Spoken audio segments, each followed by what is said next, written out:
তখন আমি কাঠ বেকার। আমার একমাত্র উপার্জন ছোট ছেলে মেয়েদের বাড়িতে বাড়িতে গিয়ে পড়িয়ে আসা, যাকে সাদা বাংলায় বলে টিউশনি আর উচ্চ বাংলায় গৃহশিক্ষকতা। কত রকম বাড়িতেই যে যেতে হয়েছে, কখনো ঝাঁ চকচকে কোনো ধনির বাড়ির অন্দরমহলে, কখনো ছোট এক মুদিখানার মালিকের বস্তির ঘরে।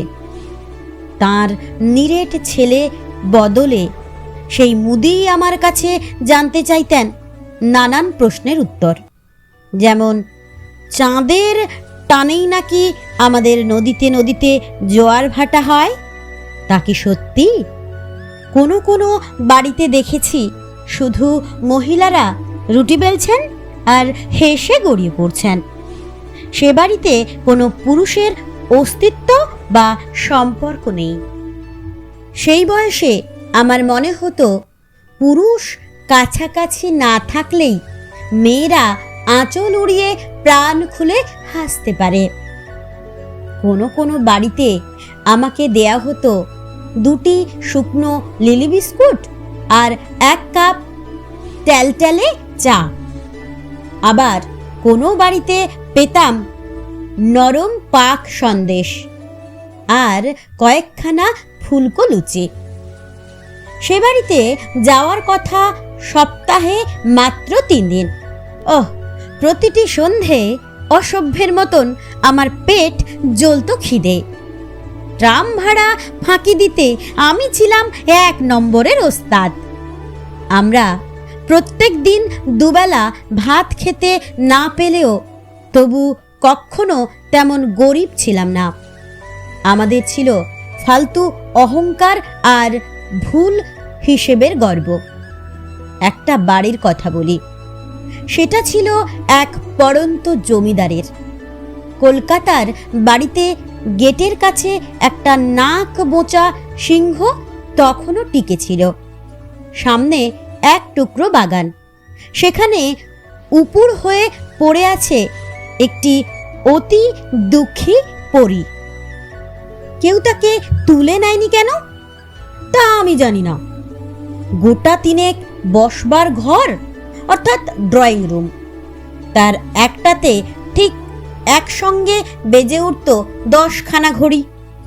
জমিদার তখন অন্ধ, ব্যবসাপাতি দেখেন তার বড় ছেলে। তাকে অবশ্য আমি কখনো স্বচক্ষে দেখিনি। তার স্ত্রী ক্যালকাটা ক্লাবে মেয়েদের ভোটাধিকার নিয়ে লড়ছেন। এদের এক নাতনির নাম মৃগনয়না।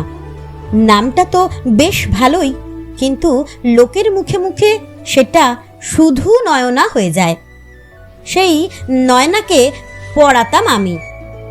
বৈঠকখানাগুলির অন্য পাশে একটা ঢাকা বারান্দায় ছিল বসবার ব্যবস্থা। আমার আসার কথা প্রতি সন্ধেতে ঠিক 6:30। মাঝে মাঝে একটু আধটু দেরি তো হতেই পারে।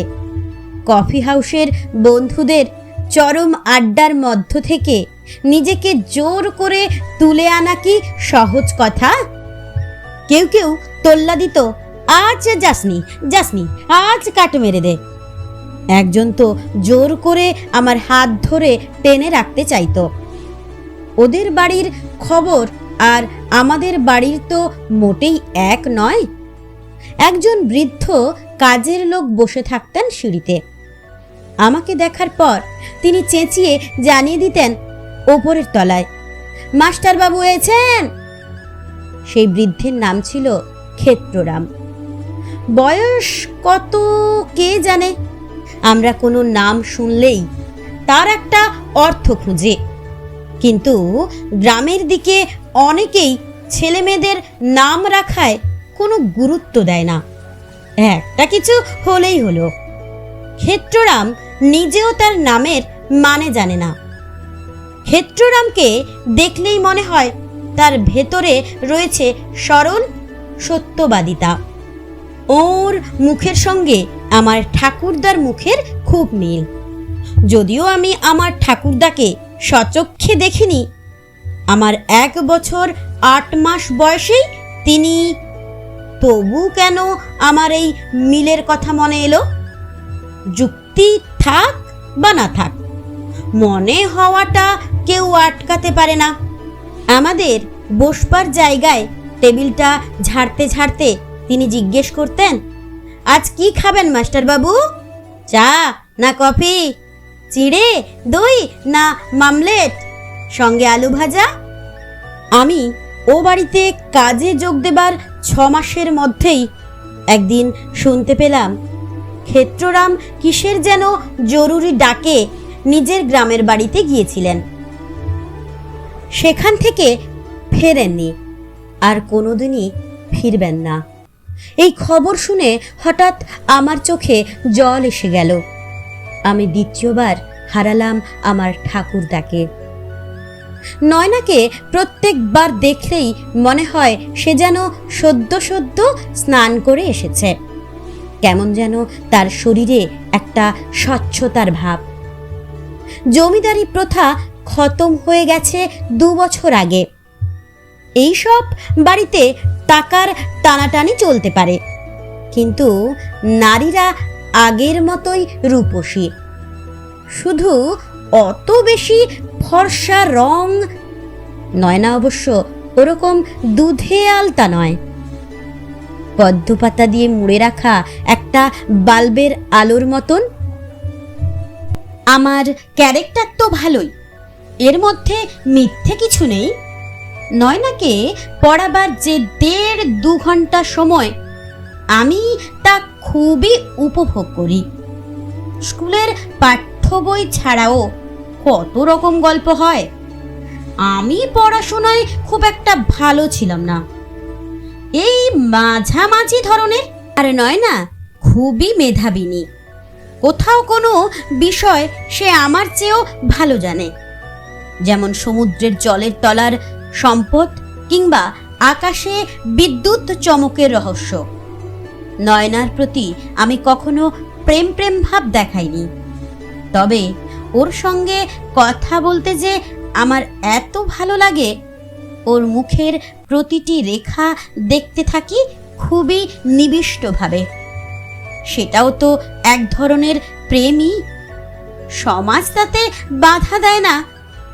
গৃহশিক্ষকের সঙ্গে কোনো ছাত্রীর নটঘট করা হতেই পারে, তবে গানের মাস্টারের সঙ্গে ছাত্রীর প্রেম বহু বিদিত।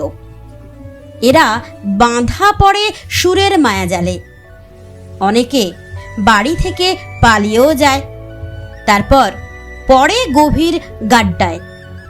ওদের নানা রকম অভাব একটা লকলকে সাপের মূর্তি ধরে, গিলে ফেলতে চায় ওদের। একদিন সন্ধ্যায় আমি পৌঁছাবার পরেই বৃষ্টি এলো। সে বছরে তা সবচেয়ে স্মরণীয় বৃষ্টি। কি যে তার তেজ! ঝিমুর ঝামুর আকাশ চেরা চিচিং ফাঁক। এর মধ্যেই পড়তে বসা, লিখতে বসা। একটা জানলা খুলে আজকে শুধুই মেঘদূত আর মেঘদূত, মেঘদূত। মিনিট 20 পরেই আমার কি যে হলো, আগে কখনো হয়নি। উত্তেজিত হলো আমার পুরুষাঙ্গ। আমি শুনতে পেলাম তার নিঃসঙ্গ গর্জন। আমি কিছু ভাবলাম না, কিছু চাইলাম না। আমার ডান হাতটা তারই নিজস্ব চিন্তা শক্তিতে এগিয়ে ছুঁয়ে দিল নয়নার ডান দিকের স্তন। তারপরই চেয়ে দেখলাম নয়নার মুখের দিকে। সে একইভাবে বসে আছে, মুখে মৃদু মৃদু হাসি। সে হাতটা সরিয়ে দেয়নি, পিছিয়ে যায়নি, রাগে চিৎকার করে ওঠেনি। মিনিট খানেক আমার হাতটা রইল সেই একই জায়গায়। তারপরই যেন ফিরে এলো আমার স্তম্ভিত। ছি ছি ছি, এ আমি কি করলাম? নয়নার সঙ্গে আমার সুন্দর সম্পর্ক আমি ভেঙে দিলাম এত তুচ্ছ কারণে। অনুমতি না নিয়ে মেয়েদের গায়ে হাত দেয় তো শেয়াল কুকুরের মতো লোকেরা। হাতটা সরিয়ে এনে এবার 2 হাত জুড়ে বললাম, নিগো নয়না, আমাকে ক্ষমা করো। আমার মাথায় হঠাৎ যেন ভূত চেপেছিল, আমি নিজেই প্রথমে বুঝতে পারিনি। ক্ষমা করো, প্লিজ ক্ষমা করো। নয়না একইভাবে তাকিয়ে রইল, কোনো উত্তর দিল না। আমি আবার বললাম, মুনিদেরও মাঝে মাঝে মতিভ্রম হয়, সে তুলনায় আমি তো কোন ছাড়। আমি শপথ করছি তোমার ওই পবিত্র শরীরে আর কখনো আমি নিজে বা অন্য কারুকে কলুষিত করতে দেব না। বিশ্বাস করো, এরকম সত্যি কথা আমি আগে কখনো বলিনি। নয়না একই রকম নিরুত্তর, একই রকম চেয়ে থাকা। হাত জোর করেই আমি বললাম আবার, নয়না, আমার বিশেষ অনুরোধ, তুমি আজকের এই ব্যাপারটা কারুকে বলো না, প্লিজ প্লিজ। এত সামান্য সময়ের জন্য আমরা মুছে ফেলবো, কারুর কোনো ক্ষতি হবে না। অন্য লোকরা জানলে তারা অনর্থক ঘোট পাকাবে, তাই বলো না কারুকে, প্লিজ, আমার এই অনুরোধ। এইবারেই নয়না নড়ে চড়ে উঠল, যেন পাথরের মূর্তিতে এলো প্রাণ। দুচোখ বিস্ফারিত করে বলল, কারুকে জানাবো না? কেন, নিশ্চয়ই জানাবো, তবে এক্ষুনি নয়। সে তার মুখের হাসিটি মুছল না, হাসিটিও একেবারে অন্যরকম। তার এই কথা শুনে ভয় পাবো না এমন সাহসী পুরুষ আমি নই। ও কাকে ফস করে বলে দেবে, হয়তো তখন অনেকে মিলে আমার মাথায় গোবর ঢালতে চাইবে। পরদিন সকালে ঘুম ভেঙেই আমার মনে এলো একটি প্রশ্ন, আর কি মৃগ নয়নাকে পড়াতে যাওয়া ঠিক হবে? এখন যদি কিছু দিনের জন্য কোথাও পালিয়ে যাই, আবার যখন আরো বড় কোনো ঘটনায় সবাই জিভ নাড়াচাড়া করে, তখন হয়তো আমার ব্যাপারটা ভুলে যাবে জনগণ। সেই সময়টা যাচাই করে আবার ফিরে আসা যেতে পারে। হঠাৎ ও বাড়ির চাকরি ছেড়ে আমি কোথাও পালালে লোকে হয়তো আরো সন্দেহ করবে আমাকে। সুতরাং যাব কি যাব না, এই দোলাচলে কেটে গেল সারাদিন। সন্ধ্যের দিকে ঠিক করলাম, না, অন্তত আজ কিছুতে নয়। চলে গেলাম বন্ধুদের আড্ডায়, কিন্তু কিছুতেই অন্যদের সঙ্গে গলা মেলাতে পারলাম না। মনের মধ্যে সবসময় একটা কাঁটা খচখচ করছে যে। পরদিন সকালে সেই একই প্রশ্ন। বিকেলের দিকে ঠিক করলাম, না, একবার অন্তত দেখে আসা দরকার, কোথাকার জল কোথায় গড়িয়েছে। এখন তো ক্ষেত্ররাম নেই যে ওপরতলায় হাঁক দিয়ে জানাবে, তবে আমি নির্দিষ্ট চেয়ারটিতে বসতেই কিভাবে যেন খবর চলে যায়। নয়না নেমে আসে একটু পরেই। সেদিন গিয়ে দেখি নয়না আগেই এসে বসেছে, আর একটি 9-10 বছরের মেয়েকে শেখাচ্ছে নামতা। আমাকে দেখে সে বলল, মাস্টার মশাই, এ আমার মাস্তুতো বোন, কয়েকদিনের জন্য বেড়াতে এসেছে। ওর নাম শিপূর্ণা। ও যদি এখানে বসে থাকে আপনার আপত্তি আছে? আমি বললাম, না না, আপত্তি কিসের, বসুক না। ওদের বাড়ির কোথায় কে বসবে তা নিয়ে মন্তব্য করার কি ইখতিয়ার আছে আমার? আজ বৃষ্টি নেই, তাই আজ মেঘদূত নয়, আজ পড়তে হবে ভূগোল। আমার বুকের ভেতরের ক্ষতটা দগদগ করে উঠল। ওই বাচ্চা মেয়েটিকে এখানে বসিয়ে রাখার একটাই অর্থ হয়, আমি আর বিশ্বাসযোগ্য নই। আমি যাতে আবার বাঁদরামি না করি তাই ঢাল হিসেবে আনা হয়েছে মেয়েটিকে। অন্যদিন যে কোনো বিষয় পড়বার সময় খোলামেলাভাবে কত অন্য গল্প হয়, আজ আমরা নীরসভাবে পাতার পর পাতা পড়ে চলেছি। শ্রীপূর্ণা মেয়েটি বেশ লক্ষ্মী স্বভাবের, একটাও কথা বলছে না। এ বই সে বইয়ের পাতা উল্টাচ্ছে বা ছবি দেখছে। আধ ঘন্টা পরেই নয়না একটা অদ্ভুত কাণ্ড ঘটালো। সে বলল, শ্রীপূর্ণা, তুই এবার ওপরে যা, তোর দুধ খাওয়ার সময় হয়ে গেছে। তারপর তুই আমার ঘরে গিয়ে গান শুনতে পারিস। যে কারণে মেয়েটিকে সঙ্গে রেখেছিল নয়না, সে কাজটা তো মিলল না।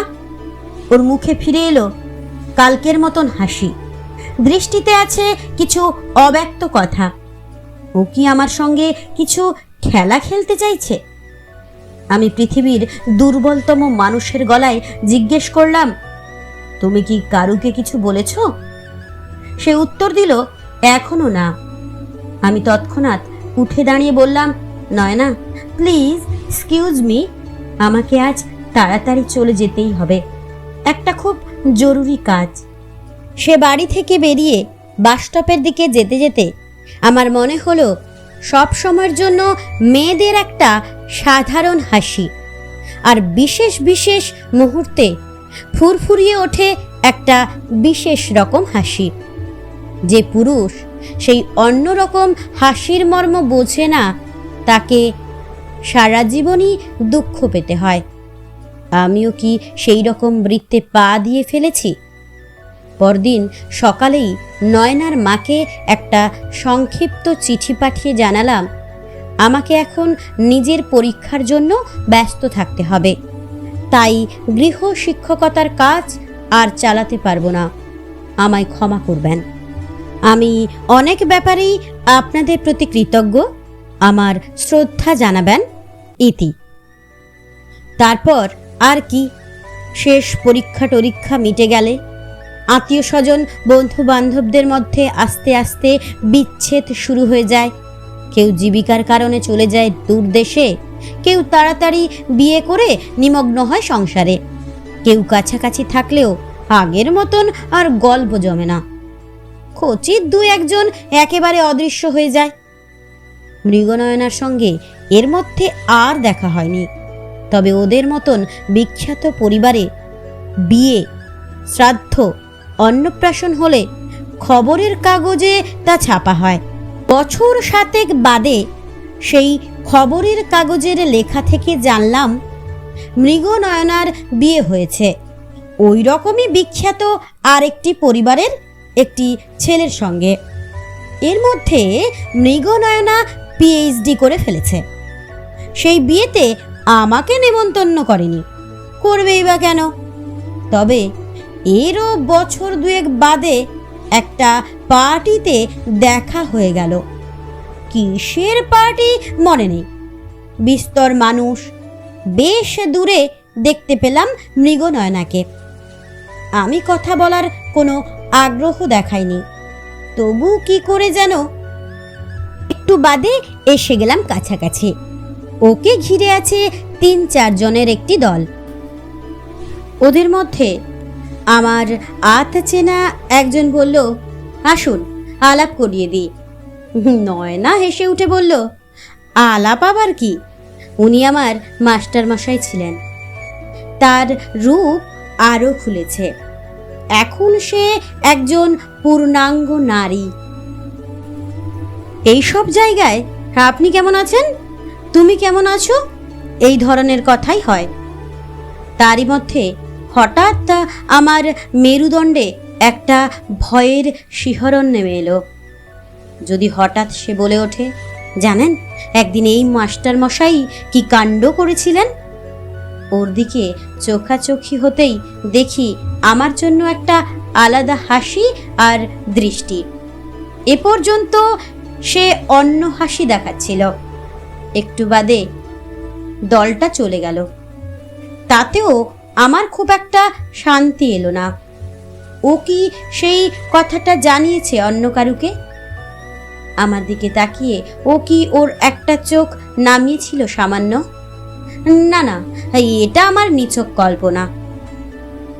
এর বছর 1.5 বাদে আমার বিয়ের সময় ওকে কার্ড পাঠিয়েছিলাম, বলাই বাহুল্য আসেনি। এরপরেও কয়েক বছর অন্তর অন্তর দেখা হয়ে গেছে ওর সঙ্গে, কোনো বিয়ে বাড়িতে কিংবা সিনেমা হলের সামনে। খেজুরে আলাপ ছাড়া অন্য কোনো কথা হয়নি। শুধু আমি লক্ষ্য করলাম আমার জন্য ও সেই বিশেষ হাসিটি আর দৃষ্টি এখনো রেখে দিয়েছে। একদিন আমি এয়ারপোর্টের সামনে শুকনো জায়গায় 2 হাত পা ছড়িয়ে প্রচণ্ড আছাড় খেলাম। তারপর আর উঠে দাঁড়াতেই পারি না। কয়েকজন আমাকে ধরাধরি করে তুলে দিল একটা ট্যাক্সিতে। বাড়ির সামনেও সেই রকম ভাবে আমাকে ওঠানো হলো দোতলায়। কয়েকদিনের মধ্যেই টের পেলাম আমার পা দুটো এত বহন করেছে আমাকে। ওদের নিয়ে কত জায়গাতেই না আমি গেছি, জঙ্গলে, পাহাড়ে, হিংস্র মরুভূমিতে। এখন তারা বিদ্রোহ করেছে, ওরা আর আমাকে বহন করতে চায় না। এখন আমি উঠে দাঁড়িয়ে বাথরুমেও যেতে পারি না, বেড প্যান দেয়। আমার স্ত্রীর পরিবারে 2-3 জন ডাক্তার, তারা আমায় বারবার পরীক্ষা করেও রোগ ধরতে পারে না। তৃতীয়বার ব্লাড টেস্টের পর জানা গেল আমার হয়েছে সেই অসুখটা, বিচ্ছিরি একটা নাম, যা 10 লক্ষ মানুষের মধ্যে একজনের হয়। সেই জন্যই এর চিকিৎসার কোনো ওষুধ নিয়ে কেউ মাথা ঘামায়নি। আমার মৃত্যু একেবারে অবধারিত, কিছুদিনের মধ্যেই। তবু মধ্যবিত্ত পরিবারে অকারণে প্রচুর অর্থ ব্যয় করে যেতে হয়। আমার জ্ঞান আছে, কতবার আমার স্ত্রীকে বলেছি, এলেবেলে ওষুধ খাইয়ে আর টাকা নষ্ট করো না। আমি চুপচাপ শুয়ে থাকি। তারপর একদিন কেউ মানেনি সে কথা। ওই যে, যদি কেউ বলে আমাকে বিনা চিকিৎসায় মেরে ফেলা হয়েছে, সেই সামাজিকতার চাপে আমাকে ভর্তি করে দেওয়া হলো। দলে দলে মানুষ দেখা করতে আসে। শেষ কথাটা জেনেই তারা কেউ সান্ত্বনা কথা শোনালে আমার হাসি পায়। আমি কি একটা গর্ধপ, নাকি যে এখনো আশা করে থাকবো? একদিন দেখি আমার কিউবিকলে 7-8 জন নারী পুরুষ দরজার কাছে দাঁড়িয়ে আছে মৃগনয়না। ও কি করে খবরটা জানলো? এর মধ্যে 7 বছর ওকে দেখিনি। ধরেই নিয়েছিলাম ওর সঙ্গে আমার বিচ্ছেদ সম্পূর্ণ হয়ে গেছে। সে আমার নার্সের কানে কানে কি যেন সব বলছে। একটু বাদেই সেই নার্স সবাইকে অনুরোধ জানালো বাইরে চলে যাবার জন্য। তখন নাকি আমাকে স্নান করানো হবে। আর সবাই চলে যাবার পরও দাঁড়িয়ে রইল নয়না। নার্সটিও বাইরে যাবার পর নয়না এলো আমার কাছে। তার মুখ শুকনো নয়, বিষণ্ণও নয়, আগের মতন হাসি মাখা। সে বলল, কেমন আছো তুমি? নয়না সব সময় আমাকে আপনি সম্বোধন করত, আজ তুমি? শুনেই যেন বুকটা জুড়িয়ে গেল। সে জিজ্ঞেস করলো, তুমি উঠে বসতেও পারো না? আমার হাত ধরবে? সিনেমা থিয়েটারে এরকম দৃশ্যে মৃত্যু পথযাত্রী প্রেমিকার হাত ধরে দিব্যি উঠে বসে, তারপর বোধহয় নাচতে শুরু করে দেয়। আমি নয়নার বাড়িয়ে দেওয়া হাতটা ধরলাম, কিন্তু উঠলাম না। বহু বছর পর নয়নাকে এই স্পর্শ।